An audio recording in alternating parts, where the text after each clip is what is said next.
आगामी लोकसभा निवडणूक वंचितला सोबत न घेता लढवण्यावर महाविकास आघाडीमध्ये विचार सुरू झालाय आणि याचं कारण म्हणजे वंचितनं तब्बल 17 जागा मागितल्यानं महाविकास आघाडीची चांगलीच पंचायत झाली आहे। कारण वंचितला 17 जागा दिल्या तर 3 प्रमुख पक्षांच्या वाट्याला केवळ 10-10 जागा येतील।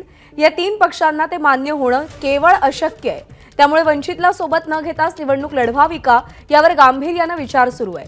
काँग्रेसला 18 ते 20 जागा, राष्ट्रवादी काँग्रेस शरदचंद्र पवार पक्षाला 10 ते 12 जागा आणि उर्वरित जागा ठाकरे गट, राजू शेट्टी आणि अन्य पक्षांना देण्यावरती विचार सुरू आहे। येत्या 2 दिवसात महाविकास आघाडीचं जागा वाटप जाहीर होईल असा अंदाज आहे।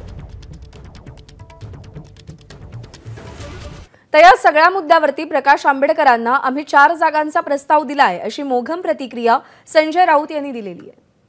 बाळासाहेब आंबेडकर यांच्याशी आमचा संवाद चालू आहे, डायलॉग, त्यांच्या भाषेत डायलॉग चालू आहे। लोकशाहीमध्ये संवाद असणं महत्त्वाचं आहे आणि तो आमचा संवाद आहे। काल रात्री आम्ही बसून वंचितच्या नव्या प्रस्तावावर चर्चा केली सगळ्यांनी। बाळासाहेब आंबेडकर हे सन्माननीय प्रतिष्ठित नेते आहेत।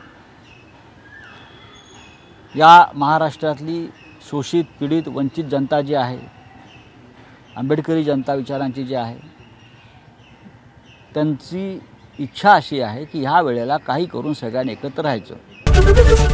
एबीपी माझा, उघडा डोळे बघा नीट।